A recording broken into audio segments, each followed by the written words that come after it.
ഇനി നമ്മൾ ചിന്തിക്കേണ്ട ഒരു കാര്യം, പാപം നമ്മുടെ ഉള്ളിലേക്ക് വരുന്നതൊന്നും നമ്മൾ അറിയത്തില്ല. അതാണ് അതിൻ്റെ പ്രത്യേകത. കാരണം ഒരു വ്യക്തിയിലേക്ക് പാപം കയറി വരുന്നത് അയാളുടെ ബോധമനസ്സ് അറിയണമെന്നില്ല. ബോധമനസ്സ് ശരിക്കും അറിഞ്ഞിരുന്നുവെങ്കിൽ നമ്മൾ അന്നേ തന്നെ രക്ഷപ്പെട്ടേനെ. പലപ്പോഴും നമ്മുടെ ബോധമനസ്സിനെ മയക്കി കിടത്തിക്കൊണ്ടാണ് ചില തെറ്റിദ്ധാരണകളിലൂടെ പാപം നമ്മുടെ ഉള്ളിൽ അധികാരം സ്ഥാപിക്കുന്നത്. ഓ, ഇത് വലിയ സാരമൊന്നുമില്ല, അത് വലിയ കുഴപ്പമൊന്നുമില്ല. പിശാച് വലിയ തന്ത്രജ്ഞനാണ്, പിശാച് വലിയ സൂത്രക്കാരനാണ്.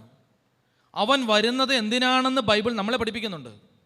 യോഹന്നാൻ്റെ സുവിശേഷം 10-ാം അധ്യായം 10-ാമത്തെ തിരുവചനത്തിൽ പറയുകയാണ്, പിശാചിൻ്റെ വരവിൻ്റെ ലക്ഷ്യം തന്നെ എന്താണെന്ന് യോഹന്നാൻ 10:10 പറയുക. മോഷ്ടിക്കാനും കൊല്ലാനും. ശ്രദ്ധിച്ച് കേൾക്കുക, 2-3 കാര്യങ്ങൾക്ക് വേണ്ടിയിട്ടാണ് പിശാച് കടന്നു വരുന്നത്. ഒന്ന്, മോഷ്ടിക്കാൻ. എന്തിനാ?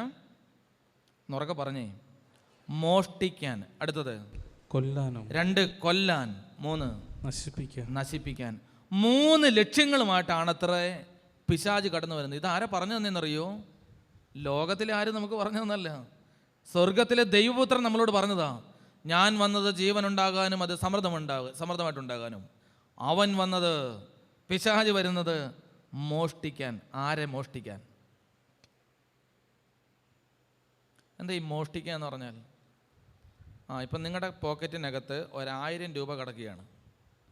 ആ 1000 രൂപ ഞാൻ മോഷ്ടിക്കുക എന്ന് പറഞ്ഞാൽ അതെങ്ങനെയാണ് മോഷ്ടിക്കുക? നിങ്ങളോട് പറഞ്ഞിട്ട്, ചേട്ടാ എത്ര രൂപയാണ് കീശ കിടക്കുന്നത്? 1000 ആണല്ലേ, എന്നാൽ കണ്ണടച്ച്, എന്നിട്ട് ഞാനും എടുത്തു, എന്നിട്ട് നിങ്ങളെ കാണിച്ചു, ഞാൻ പോവാണ്. ഇതാണോ മോഷണം എന്ന് പറയുന്നത്? അല്ല. മോഷണം എങ്ങനെയാണ്? നിങ്ങൾ മനസ്സാ വാച അറിയാതിരിക്കുന്ന സമയത്ത് നിങ്ങളുടെ കസ്റ്റഡിയിൽ നിന്ന് അത് ഞാൻ മാറ്റും, അല്ലേ? കസ്റ്റോഡിയൻ മാറും, നമ്മളോട്ട് അറിയത്തുമില്ല.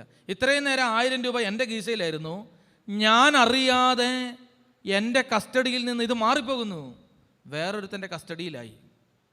ശരിക്കും എനിക്ക് അർഹതപ്പെട്ട എൻ്റെ അധികാരത്തിലിരിക്കുന്നതാണ് ഈ പണം. ഞാൻ പോലും അറിയാതെ അർഹിക്കാത്ത ഒരുത്തൻ അതെടുത്തുകൊണ്ട് പോയി. അതിൻ്റെ പേരാണ് മോഷണം. പിതാവിൻ്റെ കയ്യിൽ നിന്ന്, പിതാവിൻ്റെ കയ്യിലിരിക്കേണ്ട എന്നെ, എൻ്റെ ആത്മാവിനെ ഞാൻ അറിയാതെ എന്നിൽ നിന്ന് എടുത്തുകൊണ്ട് പോകുന്നു. മോഷ്ടിക്കുക. എൻ്റെ ആത്മാവിനെ ഞാൻ അറിയാതെ അവൻ മോഷ്ടിച്ചുകൊണ്ട് പോവുക, പിതാവിൻ്റെ കയ്യിൽ നിന്ന് മോഷ്ടിച്ചുകൊണ്ട്. അപ്പോൾ പിതാവ് കഴിവില്ലാത്തവനായതുകൊണ്ടല്ല, എൻ്റെ ജാഗ്രത കുറവ് കൊണ്ട് ഞാനിതാ മോഷ്ടിക്കപ്പെട്ടു പോകുന്നു.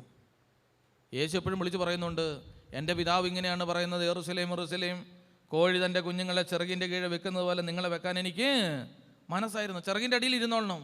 പക്ഷെ നമ്മളിതാ ചിറകിൻ്റെ പുറത്ത് പോയിട്ട് നമ്മുടെ ഒരു ലോകത്താണ്. പിശാച് പിടിച്ചുകൊണ്ട് പോകുന്നു. മോഷ്ടിക്കുക. മോഷ്ടിച്ച് കഴിഞ്ഞാൽ പുള്ളിയുടെ അടുത്ത ലക്ഷ്യം എന്താണ്? കൊല്ലുക. മോഷ്ടിച്ചാൽ പിന്നെ അവൻ ഇഷ്ടമുള്ളത് ചെയ്യുക. മോഷ്ടിച്ചു കൊന്നു, അതിൽ തീരേണ്ടതാണ്. പക്ഷെ ഒരു വാക്കും കൂടെ എഴുതിയിട്ടുണ്ട്, പിന്നെന്താ? നശിപ്പിക്കുക. എന്തേ നശിപ്പിക്കുക എന്ന് പറഞ്ഞാൽ? കൊന്നു കഴിഞ്ഞിട്ട് പിന്നെന്താ നശിപ്പിക്കാനിരിക്കുന്നത്? പിശാചിന് അടിമത്തത്തിൽ പെട്ട് കഴിഞ്ഞാൽ സംഭവിക്കുന്ന അടുത്ത കാര്യം ഇതാണ്.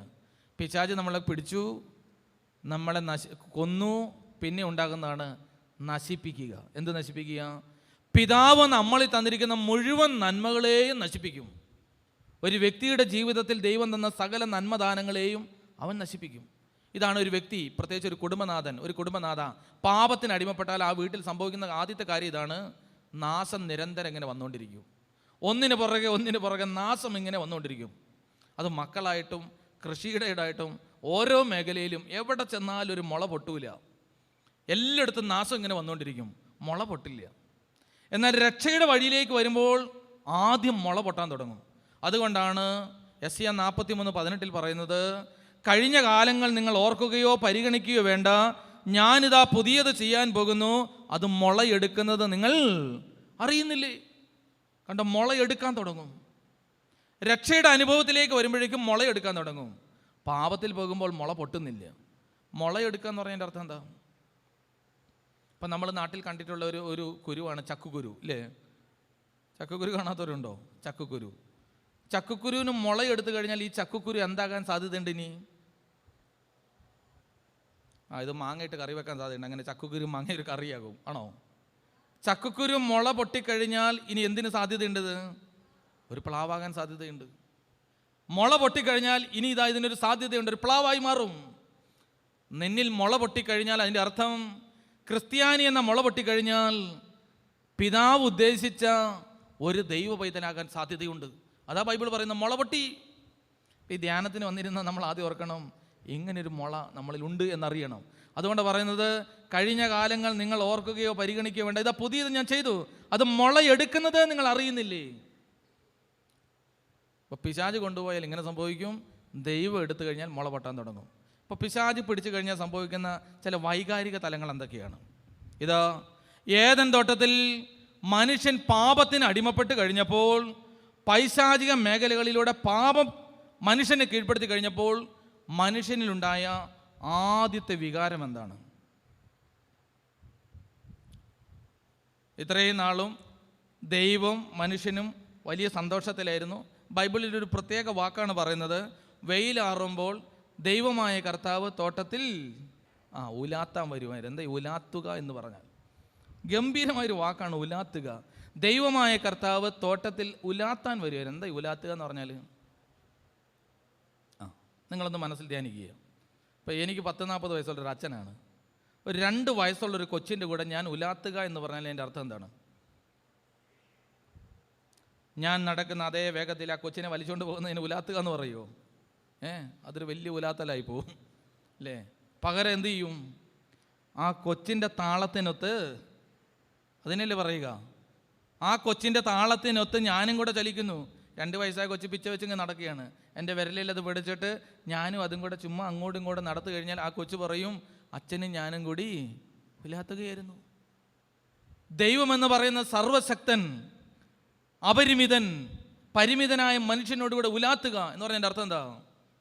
മനുഷ്യൻ്റെ താളത്തിനും മനുഷ്യൻ്റെ രാഗത്തിനുമൊത്ത് മനുഷ്യൻ്റെ കാലടികളുടെ ഒപ്പം ദൈവം നിൽക്കുന്നു, ദൈവം നടക്കുന്നു, ദൈവം നിരന്തരം ഇറങ്ങി വരുന്നു. ഈ ഒരു വലിയ ബന്ധമാണ് മനുഷ്യനും ദൈവം തമ്മിലുണ്ടായിരുന്നത്. പാപം ചെയ്തു കഴിഞ്ഞപ്പോൾ മനുഷ്യനിൽ ആദ്യം വന്ന വൈകാരിക തലം എന്താണ്? ദൈവം വന്നപ്പോൾ മനുഷ്യനെ കാണാനില്ല. അപ്പോൾ ദൈവം ചോദിച്ചു, മനുഷ്യ നീ എവിടെയാണ്? പുള്ളിക്കാരൻ ഉടനെ ഒരു മറുപടി പറഞ്ഞു, ഞാൻ എവിടെയാണ്? ഞാൻ ചെടികളുടെ പുറകിലാണ്. എന്തേ നീ അവിടെ പോയിരിക്കുന്നത്? എനിക്ക് പേടിയാണ്, ഭയം. പാപത്തിൻ്റെ ഒന്നാമത്തെ പ്രശ്നമാണ്, അത് മനുഷ്യനെ ഭയപ്പെടുത്തും, ആകുലപ്പെടുത്തും. ഭയം എന്ന് പറഞ്ഞാൽ ഒരു പട്ടിയെ കണ്ട് പേടിച്ച് അല്ലെങ്കിൽ പാമ്പിനെ കണ്ട് പേടിച്ച ഒരു മാനസിക വികാരത്തിൻ്റെ പേരല്ല, ആകുലത. മനുഷ്യനിൽ നിന്ന് ആകുലത വിട്ടുപോകില്ല. അനങ്ങിയാലും തിരിഞ്ഞാലും മനുഷ്യന് ആകുലത, ടെൻഷൻ. ഇന്നത്തെ ഏറ്റവും വലിയ പ്രശ്നം ടെൻഷൻ, ആകുലത. തലയ്ക്കകത്ത് ആകുലത നിറഞ്ഞു നിൽക്കുകയാണ്. ഇത് പാപത്തിൻ്റെ ഒരു റിസൾട്ടാണ്. അതുകൊണ്ടാണ് ബൈബിൾ വായിക്കുമ്പോൾ എപ്പോഴും നമ്മൾ ബൈബിൾ കാണുന്നുണ്ട്, നിങ്ങൾ ആകുലപ്പെടരുത്. എനിക്കൊന്ന് 366 പ്രാവശ്യം ബൈബിളിൽ പറഞ്ഞിരിക്കുന്ന ഒരു വാക്കാണ് ഭയപ്പെടാതിരിക്കുക. 366 പ്രാവശ്യം പറഞ്ഞിട്ടുണ്ടെന്നാണ് പണ്ഡിതന്മാർ പറയുന്നത്. ഭയപ്പെടാതിരിക്കുക, ഭയപ്പെടരുത്. ബൈബിൾ ഭയപ്പെടുന്ന മനുഷ്യനെതിരാണ്. ആകുലപ്പെടരുത്. ആകുലപ്പെട്ടാൽ ആയുസിൻ്റെ ദൈർഘ്യം 1 മുഴം കൂട്ടാൻ നിങ്ങൾക്ക് കഴിയുമോ? നിങ്ങൾ ഭയപ്പെടാതിരിക്കുക. പക്ഷേ ഇന്ന് മനുഷ്യൻ ഭയത്തിൻ്റെ അടിമത്തത്തിലല്ലേ? എന്തെല്ലാം പേടിയാണ് നമ്മുടെ ഉള്ളിലുള്ളത്. കല്യാണം നടക്കുമോ, കൊച്ചുങ്ങളുണ്ടാകുമോ, ജോലി കിട്ടുമോ, എന്തെല്ലാം പേടിയാ. രോഗം വരുമോ, മരിച്ചു പോകുമോ. മനുഷ്യനുള്ളിൽ പേടി കൊണ്ട് നിലനിൽക്കാൻ കഴിയുന്നില്ല. ഈ പ്രസംഗിക്കുന്ന എൻ്റെ കേൾക്കുന്ന നമ്മുടെ ഉള്ളിൽ നിരന്തരം ഭയമാണ്. ഈ ഭയത്തിൽ നിന്നാണ് എല്ലാ പ്രാർത്ഥനയും ഉണ്ടാകുന്നത്. അയ്യോ ഞങ്ങൾക്കൊന്നും പറ്റിയേക്കരുതേ, ഞങ്ങൾക്കൊന്നും സംഭവിച്ചേക്കരുതേ. ഈ ഭയത്തിൽ നിന്ന് പ്രാർത്ഥനയും ഒരു പ്രാർത്ഥനയും ദൈവം കേൾക്കുന്നുമില്ല. അതുകൊണ്ടാണ് നമ്മൾ ആദ്യം പറഞ്ഞത്, ഭയത്തിൽ നിന്നുണ്ടാകുന്ന പ്രാർത്ഥനയൊന്നും ദൈവം സ്വീകരിക്കുന്നില്ല. വിശ്വാസത്തിൽ നിന്നുണ്ടാകുന്ന പ്രാർത്ഥന മാത്രമേ ദൈവം സ്വീകരിക്കുന്നുള്ളൂ. ദൈവം എന്നോട് കൂടെ ഉണ്ട് എന്നൊരു ബോധ്യം ഒരു വ്യക്തിയിൽ നിറഞ്ഞാൽ അവന് പിന്നെ ഭയത്തിൻ്റെ ആവശ്യമില്ല. നമ്മുടെ നാട്ടിൽ പറയുന്നൊരു പഴഞ്ചൊല്ലുണ്ട്, ആനപ്പുറത്തിരിക്കുന്ന ആൾക്കാരെ പേടിയില്ല, പട്ടിയെ പേടിക്കേണ്ട ആവശ്യമൊന്നുമില്ല. ദൈവം എന്നോട് കൂടെ. ദൈവത്തിൻ്റെ പേര് തന്നെ അങ്ങനെയാണ്. മറിയത്തോട് ദൂതൻ വിളിച്ച് പറഞ്ഞു, അവൻ ഇമ്മാനുവേൽ എന്ന് വിളിക്കപ്പെടും. ഇമ്മാനുവേൽ എന്ന വാക്കിൻ്റെ അർത്ഥം എന്താണ്? ഉറക്കെ പറ. ദൈവം നമ്മോട് കൂടെ. ഇതാ ക്രിസ്തുവിനെ ഒരു വ്യക്തി തിരിച്ചറിയുമ്പോൾ അവന് മനസ്സിലാകും, ദൈവം എന്നോട് കൂടെ. എന്നാൽ ഇതാ ഈ ബോധ്യം മനുഷ്യന് നഷ്ടപ്പെട്ട് കഴിഞ്ഞാൽ അവൻ ഭയത്തിന് അടിമപ്പെടാൻ തുടങ്ങും. ഭയം അവനെ ഭയം എല്ലാ അസ്വസ്ഥതയുടെ കാരണമാണ്. ഭയം രോഗം ഉണ്ടാക്കുന്നു, അസ്വസ്ഥതയാക്കുന്നു, പ്രാർത്ഥിക്കാൻ പോലും പറ്റുന്നില്ല. നമ്മളാകെ തളർന്നു പോകുന്നു. ഇതാ ആദമും ഹവ്വയും ഭയത്തിൻ്റെ അടിമത്തത്തിലായി. ബൈബിൾ വായിക്കുമ്പോൾ നമ്മൾ ഇങ്ങനെ ഒരു ഭാഗം കാണുന്നുണ്ട്. ഇസഹാക്കിൻ്റെ മകനായ യാക്കോബ് ഏസാവിന് കിട്ടേണ്ട അനുഗ്രഹം അമ്മയോടുകൂടെ ചേർന്ന് പിടിച്ചിട്ട് കുറേ കള്ളത്തരമൊക്കെ കാണിച്ച് കണ്ണ് കാണാത്ത ഇസഹാക്ക് എന്ന് പറയുന്ന അപ്പൻ്റെ അടുത്ത് ചെന്ന് അനുഗ്രഹം വാങ്ങുന്നുണ്ട്. ഏസാവിനെ പോലെ രോമമില്ലാത്തത് കൊണ്ട് ആടിൻ്റെ രോമെല്ലാം ശരീരത്തിലൂടെ പിടിപ്പിച്ച് ഏസാവിൻ്റെ ഉടുപ്പെടുത്തിട്ട് ഏസാവിനെ പോലെ അഭിനയിച്ച് കുറേ പാപമൊക്കെ ചെയ്ത് കണ്ണ് കാണാത്ത അപ്പനെ പറ്റിച്ച് അനുഗ്രഹം വാങ്ങുന്നുണ്ട്. ഏസാവാണ് എന്ന് വിചാരിച്ച് ഇസഹാക്ക് യാക്കോബിനെ അനുഗ്രഹിച്ചു. പാപം ചെയ്ത് അനുഗ്രഹം വാങ്ങിയ നിമിഷം തന്നെ ബൈബിൾ പറയുകയാണ്, യാക്കോബ് പേടിച്ച് വിറച്ചുപോയി. അനുഗ്രഹിക്കപ്പെട്ട യാക്കോബ് ഉടനെ നിലവിളിച്ചുകൊണ്ട് പറഞ്ഞു, എനിക്ക് ഭയമാണ്. അവൻ അമ്മയോട് എന്ന് പറഞ്ഞു, അമ്മേ എനിക്ക് ഭയമാണ്. അപ്പനെങ്ങാനും സത്യം തിരിച്ചറിഞ്ഞാൽ എന്നെ ശപിക്കും, ജ്യേഷ്ഠൻ അറിഞ്ഞാൽ എന്നെ കൊല്ലും, എനിക്ക് പേടിയാണ്. ഇത്രയും ഉപായവും തന്ത്രവും പറഞ്ഞു കൊടുത്ത അമ്മ പറയുകയാണ്, നീ എൻ്റെ അടുത്തേക്ക് വരുമ്പോൾ എനിക്കും ഭയമാണ്. കണ്ടോ, ഒരു വീട് മുഴുവൻ ഭയത്തിൻ്റെ അന്തരീക്ഷത്തിൽ കയറി. അപ്പോൾ ഒന്നാമത് നമ്മൾ മനസ്സിലാക്കുക, പാപത്തിൻ്റെ ആദ്യത്തെ പ്രശ്നം എന്ന് പറയുന്നത് അത് നമ്മളെ ആകുലപ്പെടുത്തിക്കൊണ്ടിരിക്കും. ഈ ആകുലത ചിലപ്പോൾ ശരീരത്തെ തളർത്തും, മനസ്സിനെ തളർത്തും, ആരോഗ്യത്തെ തളർത്തും. അതുകൊണ്ടാണ് തളർവാദ രോഗി യേശുവിൻ്റെ അടുക്ക് കൊണ്ടുവന്നപ്പോൾ തന്നെ യേശു അതിലേക്ക് സൂക്ഷിച്ച് നോക്കിയിട്ട് പറഞ്ഞു, തളർന്നു കിടക്കുന്നവനെ നോക്കി യേശു പറഞ്ഞു, നിന്റെ പാപം മോചിക്കപ്പെട്ടിരിക്കുന്നു. അവൻ എഴുന്നേറ്റു. കണ്ടോ, അവൻ തളരാനുള്ള കാരണം എന്തായിരുന്നു? പാപത്തിൻ്റെ ചില ഭയങ്ങളാൽ അയാൾ തളർന്നു പോയി. ഇപ്പോൾ ഈ കസേരയിലിരിക്കുന്ന ഓരോ വ്യക്തി ഓർക്കുക, ചിലപ്പോൾ നമ്മൾ എഴുന്നേറ്റ് നടക്കുന്നൊക്കെ ഉണ്ടാകാം, ഉള്ളിലൊരു ബലമില്ല, ഒന്ന് കൈകൊട്ടി പാടാൻ പോലെയുള്ള ആധ്യാത്മിക ബലമില്ല. നമുക്ക് ഒരു തരത്തിലുള്ള തളർച്ചയും ക്ഷീണവും അസ്വസ്ഥതയും അലസതയുമാണ്. പ്രിയപ്പെട്ടവരെ, പാപഭാരം തലേ ചുവന്നുകൊണ്ടിരുന്നാൽ നമ്മൾ ഓർക്കണം, ഇത് നമ്മളെ ഇങ്ങനെ ഭാരപ്പെടുത്തിക്കൊണ്ടിരിക്കും. ഇതിറക്കി വെക്കണം. ഇതിറക്കി വെക്കാൻ തക്കണം യേശു പറയുകയാണ്, എൻ്റെ കയ്യിലേക്ക് വെക്കുക. നമ്മളിതാ പാപം യേശുവിൻ്റെ കയ്യിലേക്ക് വെച്ച് കൊടുത്തു കഴിഞ്ഞാൽ ഈ ഭാരം ചുമക്കലിന് രക്ഷപ്പെടാം. പക്ഷെ പകരം നമ്മൾ എന്താ ചെയ്യണമെന്നറിയോ? ഇത് മുഴുവൻ ചുമന്നുകൊണ്ട് കിടക്കുക. ഈ വെറുപ്പ്, ഈ വിദ്വേഷം, ഈ വൈരാഗ്യം, ഈ ആസക്തി, ഇത് മുഴുവൻ തലയിൽ കിടക്കുക. ഇതും ചുമന്നുകൊണ്ട് ഇങ്ങനെ നടക്കുക. യേശു പറയും, ഇറക്കി വെക്ക്. പണ്ട് ഇങ്ങനെ ഒരു കഥ കേട്ടിട്ടുണ്ട്. ഒരു മനുഷ്യൻ ഒരു 50 കിലോ നെല്ലുമായിട്ട് കടയിലേക്ക് പോയി. ഇത് കൊണ്ട് കുത്തിച്ചിട്ട് വേണം അരിയായിട്ട് തിരിച്ചു വരാൻ. മില്ലിലേക്ക് ഇത്രയും നെല്ലും ചുവന്നുകൊണ്ട് പോവുകയാണ്. ഇയാൾ ചുവന്ന് അന്നൊക്കെ പണ്ടൊന്നും മില്ല് അടുത്തില്ല, ഒത്തിരി ദൂരം പോകണം. അങ്ങനെ പോകുമ്പോൾ ഒരു ഓട്ടോറിക്ഷക്കാരൻ വന്നു. അയാൾ പറഞ്ഞു, ചേട്ടാ ആ നെല്ലെന്നാ ഇതിനകത്ത് വെക്ക്, എന്നിട്ട് ചേട്ടനും കൂടെ ഇതിനകത്ത് കയറിയിരിക്കും, നമുക്കവിടെ കൊണ്ടുപോകും. പുള്ളി പറയാണ്, ഞാൻ വേണമെങ്കിൽ കയറിയിരിക്കാം, പക്ഷെ നെല്ല് നിൻ്റെ ഓട്ടോറിക്ഷയിൽ വെക്കേണ്ട പരിപാടിയില്ല. പുള്ളി ഓട്ടോറിക്ഷയ്ക്കകത്ത് കയറിയിരുന്ന് ഈ നെല്ല് തലയിൽ വെച്ചുകൊണ്ടിരുന്ന് കഴിഞ്ഞാൽ വല്ല കാര്യമുണ്ടോ? ഇങ്ങനെയാണ് മനുഷ്യർ. നമുക്ക് യേശുക്രിസ്തുവിലൊരു ജീവിതമുണ്ട്, ചുമടൊന്നും ഇറക്കി വെക്കത്തില്ല, അതും പിടിച്ചുകൊണ്ടിരിക്കുക. ഇതാ ഒന്നാമത് നമ്മൾ മനസ്സിലാക്കുക, പാപം നമ്മളെ ഭയപ്പെടുത്തിക്കൊണ്ടിരിക്കും. അപ്പോൾ പാപത്തിൻ്റെ ഒരു പ്രത്യേകത എന്ന് പറയുന്നത് അത് നമ്മളെ ഭയപ്പെടുത്തും. അപ്പോൾ പാപത്തിൻ്റെ ഒരു ദുരന്ത ഫലമാണ് മനുഷ്യനിൽ ആകുലത ഉണ്ടാക്കുക എന്നുള്ളത്. ഇനി നിങ്ങൾ ശ്രദ്ധിക്കുക, ഈ ആകുലത വന്നാൽ എന്ത് സംഭവിക്കും? ഒന്നോടെ ശ്രദ്ധിക്കുക. യഹൂദന്മാരിലുള്ള ഭയം നിമിത്തം, ശ്രദ്ധിച്ച് കേൾക്കണം, ഭയം വന്നാലൊരു പ്രശ്നമാണ്. യഹൂദന്മാരിലുള്ള ഭയം നിമിത്തം യേശുക്രിസ്തുവിൻ്റെ അപ്പോസ്തലന്മാർ കതകുകൾ അടച്ച് പ്രാർത്ഥിച്ചുകൊണ്ടിരുന്നു. എങ്ങനെ പ്രാർത്ഥിച്ചേ? എന്താ കഥകടയ്ക്കാൻ കാരണം? കണ്ടൂല. എന്താ കഥകടയ്ക്കാൻ കാരണം? ഭയം വന്നപ്പോൾ കഥകടച്ചു. എന്ന് വെച്ചാൽ എന്താ അറിയോ? വഴി മുഴുവൻ അടച്ചു വെക്കും. അനുഗ്രഹത്തിൻ്റെ വഴികൾ മുഴുവൻ നമ്മൾ അടച്ചു വെക്കും. ഒരു വഴിയും തുറക്കൂല, പുറത്തേക്ക് ഇറങ്ങത്തില്ല, നമ്മളെ കൊണ്ട് പറ്റത്തില്ല. ഈ ഭയം.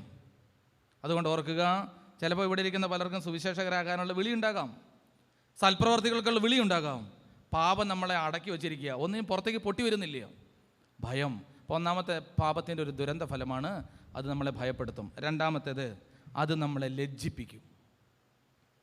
പാപം നമ്മളെ ലജ്ജിപ്പിക്കാൻ തുടങ്ങും. പാപം ചെയ്തു കഴിഞ്ഞപ്പോൾ ആദമും ഹവ്വയും കണ്ണ് തുറന്നിട്ട് ആദ്യം അവരിലുണ്ടായ രണ്ടാമതുണ്ടായ വികാരമാണ് അവർക്ക് ലജ്ജ തോന്നി. എന്നാ തോന്നി? എന്തേ ലജ്ജ തോന്നി എന്ന് പറഞ്ഞതിൻ്റെ അർത്ഥം? ഒരാൾക്ക് മറ്റൊരാളെ കണ്ടു കഴിഞ്ഞപ്പോൾ അംഗീകരിക്കാൻ കഴിയുന്നില്ല, വിധി പുറത്തേക്ക് വരാൻ തുടങ്ങി. നീ ഇങ്ങനെയാണ്, ഞാൻ ഇങ്ങനെയാണ്. നമ്മുടെയൊക്കെ വീട്ടിൽ നടക്കുന്നതല്ലേ? ഭർത്താവ് ഭാര്യയെ വിധിക്കുന്നു, ഭാര്യ മക്കളെ വിധിക്കുന്നു, വിധി പുറത്തേക്ക് വരാൻ തുടങ്ങി. രണ്ടാമത്തെ പ്രശ്നമാണ്, പാപത്തിൻ്റെ ഒരു ദുരന്ത ഫലമാണ് ലജ്ജ. മൂന്നാമത്തെ ഒന്നാണ് കുറ്റബോധം. ഇത് വളരെ ഗുരുതരമായ ഒന്നാണ്. പാപം ചെയ്തു കഴിഞ്ഞാൽ മനുഷ്യൻ്റെ ഉള്ളിൽ കുറ്റബോധം നിറഞ്ഞുകൊണ്ടിരിക്കും. ശരിക്കും ഏത് ബോധമാണ് വേണ്ടതെന്നറിയോ? പാപബോധമാണ് വേണ്ടത്. പക്ഷെ പിശാച് ഏത് ബോധം തരിക? കുറ്റബോധം. എന്താണ് ഈ പാപബോധവും കുറ്റബോധവും തമ്മിലുള്ള വ്യത്യാസം? ഒന്ന് ശ്രദ്ധിക്കുക. പാപബോധവും കുറ്റബോധവും തമ്മിലുള്ള വ്യത്യാസം ഒന്ന് ശ്രദ്ധിച്ചോളണം. യേശുക്രിസ്തു ആകുന്ന നിത്യരക്ഷകനെ 2 അപ്പോസ്തലന്മാർ ഒരുപോലെ തള്ളിപ്പറഞ്ഞു. ഒന്ന് യൂദ, ഒന്ന് പത്രോസ്. ഇനി ഒന്ന് ശ്രദ്ധിക്കുക. പാപബോധവും കുറ്റബോധവും തമ്മിലുള്ള വ്യത്യാസം പഠിപ്പിക്കാനായിരിക്കും ബൈബിളിൽ അങ്ങനെ ഒരു സംഭവം ഉണ്ടായെന്ന് ഞാൻ വിശ്വസിക്കുന്നു. യൂദ യേശുക്രിസ്തുവിനെ തള്ളിപ്പറഞ്ഞത് അത്ര നിസ്സാര കാര്യമായിട്ടൊന്നുമല്ല. യൂദായ്ക്കറിയാം എൻ്റെ യേശു നല്ല ശക്തിയുള്ള യേശുവാണ്. ചീഞ്ഞ ലാസറിനെ എഴുന്നേൽപ്പിച്ചവനാണ് യേശു. 5 അപ്പം കൊണ്ട് 5000 പേരെ തൃപ്തിപ്പെടുത്തിയവനാണ്. വലിയ അത്ഭുത ശക്തിയുള്ളവനാണ് യേശു. അതുകൊണ്ട് യൂദായ്ക്ക് മനസ്സിലായി, ഇവനെ പടയാളികളും പുരോഹിതന്മാരും പിടിച്ചാലും നിഷ്പ്രഭം ഇവൻ അവരുടെ ഇടയിൽ നിന്ന് രക്ഷപ്പെടും. കാരണം യേശു ശക്തനാണ്. ഞാൻ യേശുവിനെ ഇവർക്ക് കാണിച്ചു കൊടുത്തു കഴിഞ്ഞാൽ എനിക്ക് 30 വെള്ളിക്കാശ് കിട്ടും, യേശു അവരുടെ കയ്യിൽ നിന്ന് രക്ഷപ്പെടുകയും ചെയ്യും. ഇതാ അയാൾ യേശുക്രിസ്തുവിനെ ഒറ്റിക്കൊടുത്തു. യേശുവിനെ പടയാളികളും പുരോഹിതന്മാരും കൂടി വട്ടം കൂടി പിടിച്ചു. യൂദ ഇങ്ങനെ മാറിയെന്ന് നോക്കിയാണ്, ഇപ്പോൾ യേശു രക്ഷപ്പെടും, ഇപ്പോൾ യേശു രക്ഷപ്പെടും. അയാൾക്ക് അയാളുടെ കണ്ണുകളെ വിശ്വസിക്കാൻ പോലും പറ്റുന്നില്ല. യേശു ഇതാ പരാജിതനായി അവരുടെ മുമ്പിൽ നിൽക്കുകയാണ്. ഒരു മുറവിളി കേൾക്കാം, അവനെ കൊല്ലുക.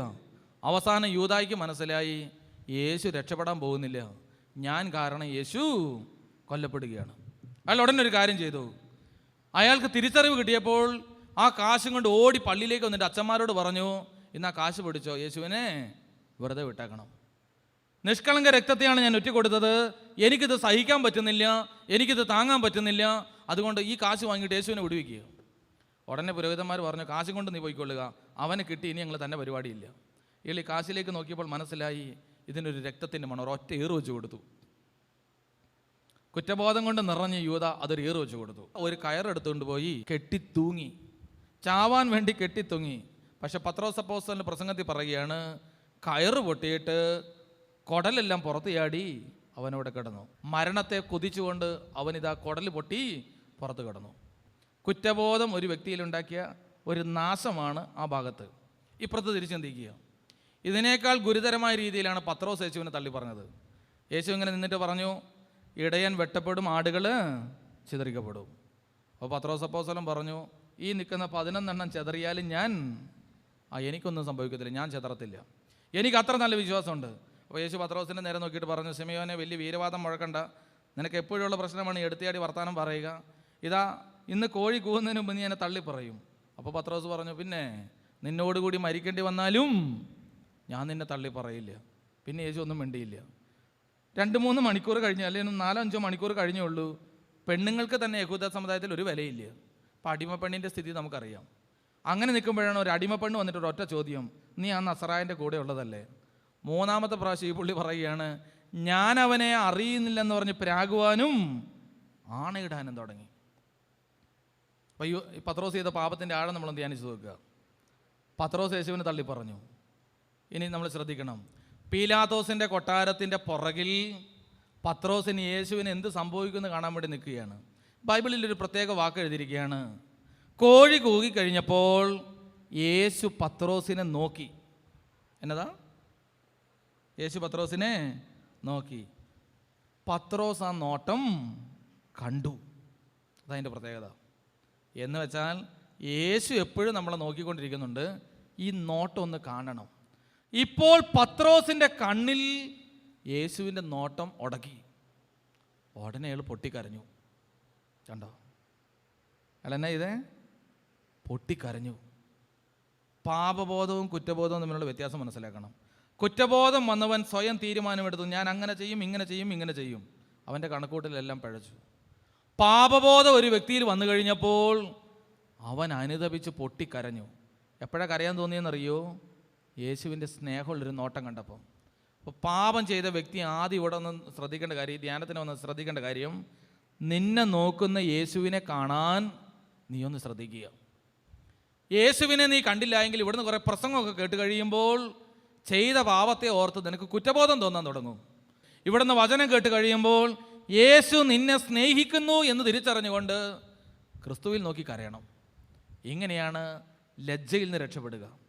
ആകാശവും ഭൂമിയും സാക്ഷ്യം പറയുന്ന ലജ്ജയിൽ നിന്ന് രക്ഷപ്പെടാനുള്ള വഴിയാണ് ക്രിസ്തുവിനെ നോക്കി കരയുക. അപ്പോൾ പാപം നമ്മളിൽ ഉണ്ടാക്കുന്നത് ഭയമുണ്ടാക്കും, ലജ്ജയുണ്ടാക്കും, അത് നമ്മളെ നിരാശപ്പെടുത്തും, അത് ദൈവമുഖം നമ്മളിൽ നിന്ന് അകറ്റിക്കളയും. യെശയ്യാ പ്രവചനം 59 അധ്യായം 1 തിരുവചനം ഒന്ന് വായിച്ചേ. രക്ഷിക്കാൻ കഴിയാത്ത വിധം കർത്താവിൻ്റെ കരം കുറുക്കിപ്പോയിട്ടില്ല, കേൾക്കാനാവാത്ത വിധം അവിടുത്തെ കാതുകൾക്ക് മാന്യം സംഭവിച്ചിട്ടില്ല. നിന്റെ അകൃത്യങ്ങൾ നിന്നെയും ദൈവത്തെയും തമ്മിൽ അകറ്റിയിരിക്കുന്നു. നിന്റെ പാപങ്ങൾ അവിടുത്തെ മുഖം നിന്നിൽ നിന്നും മറച്ചിരിക്കുന്നു. കണ്ടോ, പാപത്തിൻ്റെ ഒരു പ്രത്യേകത ഇങ്ങനെയാണ്, ദൈവമുഖം എപ്പോഴും മറച്ചു വെക്കും. ആവർത്തന പുസ്തകം 28 അധ്യായം 15 മുതലുള്ള തിരുവചനം. പാപം ഒരു വ്യക്തിയിൽ, ഒരു കുടുംബത്തിൽ, ഒരു ഇടവകയിൽ, ഒരു സമൂഹത്തിൽ വന്ന് സ്ഥാനം പിടിച്ചു കഴിഞ്ഞാൽ ആ പാപത്തിൻ്റെ ദുരന്ത ഫലം എന്താണെന്ന് മോശയിലൂടെ ദൈവം വെളിപ്പെടുത്തി കൊടുക്കുക. എന്നാൽ നീ നിന്റെ ദൈവമായ കർത്താവിൻ്റെ സ്വരം ശ്രവിച്ച് ഇന്ന് ഞാൻ നിനക്ക് നൽകുന്ന അവിടുത്തെ കൽപ്പനകളും ചട്ടങ്ങളും ശ്രദ്ധാപൂർവം അനുസരിക്കാതിരുന്നാൽ താഴെ പറയുന്ന ശാപമൊക്കെയും നിന്റെ മേൽ പതിക്കും. നഗരത്തിലും വയലിലും നീ ശപിക്കപ്പെട്ടവനായിരിക്കും. പാപം ചെയ്തു കഴിഞ്ഞാൽ ഒരു പ്രത്യേകത ബൈബിൾ പറയുകയാണ്, നഗരത്തിലും വയലിലും നിനക്കുള്ള വ്യാപരിക്കുന്ന മേഖലയിൽ അനുഗ്രഹമായിരിക്കില്ല, ശാപം നമ്മളെ പിന്തുടർന്നുകൊണ്ടിരിക്കും. എന്നിട്ട് നമ്മൾ പറയും എല്ലാം ഉണ്ട്, ഒരു സമാധാനവും ഇല്ല. ചില ആളുകളുടെ ജീവിതത്തിൽ അങ്ങനെയാണ്. പ്രിയപ്പെട്ടവരെ, ബൈബിൾ തുടക്കത്തിൽ പറയുകയാണ്, നഗരത്തിലും വയലിലും നിൻ്റെ കൃഷിയിടത്തിലും നിൻ്റെ തൊഴിൽ മേഖലയിലും വലിയ സമ്പന്നനും നിനക്ക് അതൊക്കെ ഉണ്ടാകും, നിനക്ക് വയലും ഉണ്ടാകും, നിനക്ക് നഗരവും ഉണ്ടാകും. പക്ഷെ അവിടെ നിന്ന് കിട്ടുന്നത് അനുഗ്രഹമല്ല, പകരം ശാപമായിരിക്കും. അടുത്തത്, നിന്റെ അപ്പക്കൊട്ടയും മാവ് കുഴയ്ക്കുന്ന കലവും ശാപഗ്രസ്തമായിരിക്കും. നിന്റെ അപ്പക്കൊട്ടയും മാവ് കുഴയ്ക്കുന്ന കലവും. ഞാൻ ഓർക്കണം, ഒരു 10-18 വർഷം മുമ്പ് ഞാൻ ഒരിക്കലും ഒരു അച്ഛൻ്റെ കൂടെ ഒരു വലിയ കോടീശ്വരൻ്റെ വീട്ടിൽ പെരകുദാശയ്ക്ക് പോയി. അന്നത്തെ കാലഘട്ടത്തിൽ വയനാട്ടിലുള്ള ഒരു പ്രധാനപ്പെട്ട ബിസിനസ്സാണ് ചാരായ കച്ചവടം, ചാരായം. ഈ പുള്ളിയാണ് അതിൻ്റെ ആ വയനാട്ടിലൊരു ഒരു പ്രധാനപ്പെട്ട ഏജൻറ്റ് പുള്ളിയാണെന്ന് തോന്നുന്നു. പുള്ളിയുടെ വീട്ടിൽ ഞങ്ങൾ പെരകുദാശയ്ക്ക് പോയി.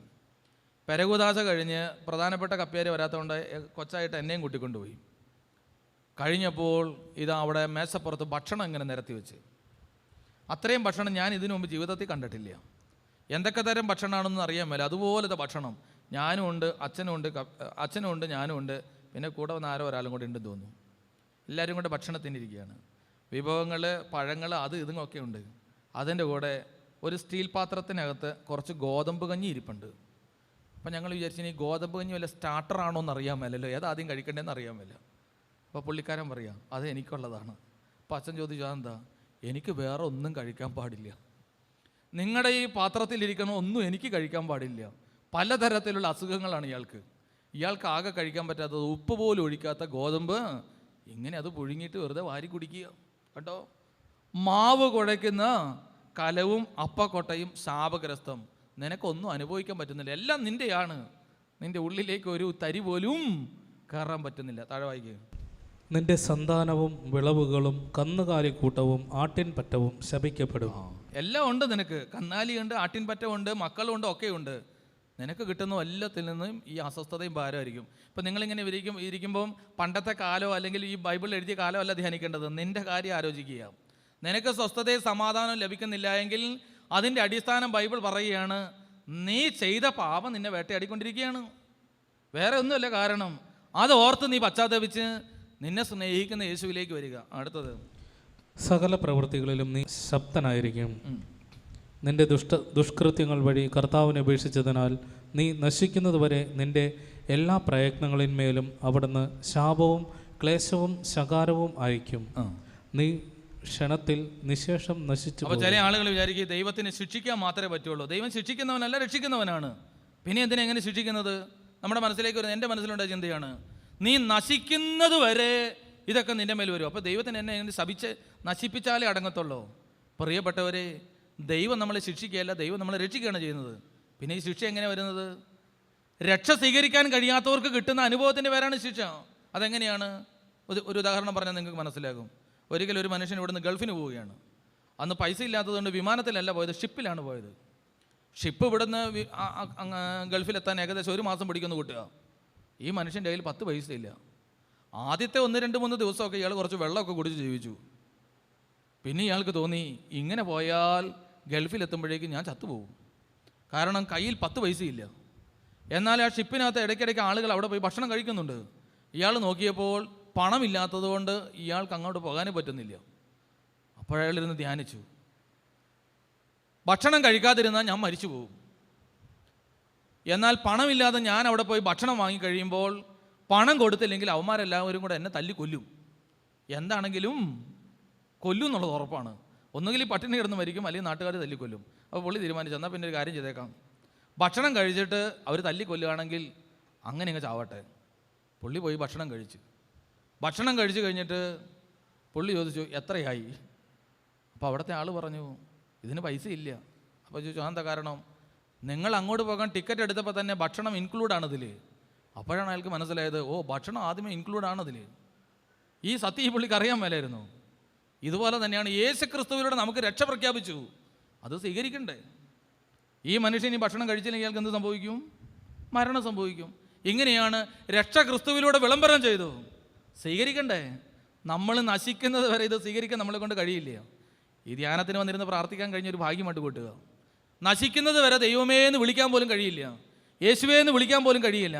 നശിക്കുന്നത് വരെ ഈ തിന്മ നമ്മുടെ മേൽ പിന്തുടർന്നുകൊണ്ടിരിക്കും. അടുത്തത്, നീ കൈവശപ്പെടുത്താൻ പോകുന്ന ദേശത്ത് നിന്നെ സംഹരിക്കുന്നതുവരെ കർത്താവ് നിന്റെ മേൽ തീരാവ്യാധികളായി. വ്യാധി, ഒരസുഖം കഴിയുമ്പോൾ അടുത്ത അസുഖം, ഒരാൾക്ക് അപകടം, അതങ്ങോട്ട് കഴിഞ്ഞ് മാറുമ്പോൾ അടുത്തയാൾക്ക് അപകടം. ചില വീടുകൾ കണ്ടിട്ടുണ്ട്, ഇന്നൊരാൾക്ക് അസുഖം, നാളെ അടുത്തയാൾക്ക് അപകടങ്ങൾ. ഈ പിന്തുടർച്ച പോലെ ആത്മഹത്യകൾ ചടപട എന്ന് പറഞ്ഞ ഒരു വീട്ടിൽ തന്നെ ചിലത് വിട്ടുമാറൂല. തീരാവ്യാധികൾ നിന്റെ ഭവനത്തിൽ നിന്ന് വിട്ടുമാറൂല. അടുത്തത്, ക്ഷയം, പനി, വീക്കം, അത്യുഷ്ണം, വാൾ, വരൾച്ച, വിഷക്കാറ്റ്, പൂപ്പൽ ഇവ കൊണ്ട് കർത്താവ് നിന്നെ പ്രഹരിക്കും. നിശേഷം നശിക്കുന്നത് വരെ ഇവ നിന്നെ വേട്ടയാടും. രക്ഷയുടെ വഴി നിന്റെ മുമ്പിലുണ്ട്, നിനക്ക് അതിനകത്ത് കയറാൻ പറ്റത്തില്ല. ഈ പെയ്യുന്ന ദുരനുഭവങ്ങൾ മുഴുവൻ നീ കൈനീട്ടി വാങ്ങിക്കൊണ്ടിരിക്കും. അടുത്തത്, നിനക്ക് മുകളിലുള്ള ആകാശം പിത്തളയും കീഴിലുള്ള ഭൂമി ഇരുമ്പും ആയി. ഇങ്ങനെ കൂടി ഒരു പ്രത്യേകത, ആകാശം പിത്തളയായിരിക്കും എന്ന് വെച്ചാൽ അർത്ഥം എന്താ? ശരിക്കും ആകാശം എന്ന് പറയുന്നൊരു സംഭവം ഇല്ല. ആകാശം എന്ന് പറയുന്നത് ഒരു അനുഭവമാണ്. എന്തിൻ്റെ? കാഴ്ച തീരുന്ന സ്ഥലമാണ്, അല്ലേ? നമ്മുടെ നഗ്ന നേതൃത്വങ്ങൾക്ക് കാണാൻ കഴിയുന്നതിൻ്റെ പരിമിതിയാണ് ഈ ആകാശം എന്ന് പറയുന്നത്. ഇതാ നിന്റെ കാഴ്ച തീരുന്ന സ്ഥലത്ത് പിത്തളക്കോട്ട, അതിൻ്റെ അപ്പുറത്തേക്ക് ഒരിക്കലും നിനക്ക് ദർശനം ഉണ്ടാവില്ല. ശരിക്കും നമ്മുടെ കാഴ്ചയ്ക്ക് അപ്പുറത്തും ജീവിതമില്ലേ? അപ്പുറത്തും ജീവിതമില്ലേ? നമുക്കിതാ ചില അതിരുകളുടെ അപ്പുറത്തേക്ക് നോക്കാൻ പോലും കഴിയത്തില്ല. എൻ്റെ ജീവിതം ഈ രോഗം കൊണ്ട് തീർന്നു, ഈ മക്കളെ കൊണ്ട് തീർന്നു, ഈ ഒരു ലിമിറ്റേഷൻ്റെ ഉള്ളിൽ പെട്ടുപോകും. പിത്തള പോലെ അതിജീവിക്കാൻ കഴിയാത്ത പിത്തള കോട്ട പോലെ നമ്മുടെ കാഴ്ചപ്പാടുകൾ. അടുത്തത്, ഭൂമിയോ ഇരുമ്പ് പോലെ, അതിൽ നിന്നൊന്നും മുളയ്ക്കുന്നില്ല. അടുത്തത്, കർത്താവ് നിന്റെ ദേശത്ത് മഴയ്ക്ക് പകരം പൊടിയും പൂഴിയും വർഷിക്കും. നീ നശിക്കും വരെ ആകാശത്തു നിന്ന് അവ നിന്റെ മേൽ പതിക്കും. ഇത് നമ്മുടെ മേൽ ഇങ്ങനെ പതിച്ചുകൊണ്ടിരിക്കും. പ്രിയപ്പെട്ടവരെ, അതുകൊണ്ട് നമ്മൾ തിരിച്ചറിയുക, പാപം ലക്ഷ്യം തെറ്റിയതിൻ്റെ പ്രത്യേകതയാണ്. പാപം വന്നു കഴിഞ്ഞാൽ പിന്നെ സംഭവിക്കാൻ പോകുന്നത് ഈ ദുരനുഭവങ്ങളാണ്. അതുകൊണ്ട് ആവർത്തനം 28:15 മുതൽ തിരുവചനം നിങ്ങളൊന്നിരുന്ന് ധ്യാനിക്കുന്നത് നല്ലതായിരിക്കും. കർത്താവിനോട് പ്രാർത്ഥിക്കണം, വഴിതെറ്റിപ്പോകാനല്ല, ലക്ഷ്യത്തെ കണ്ടെത്തുവാൻ ഒന്ന് സഹായിക്കണമേ.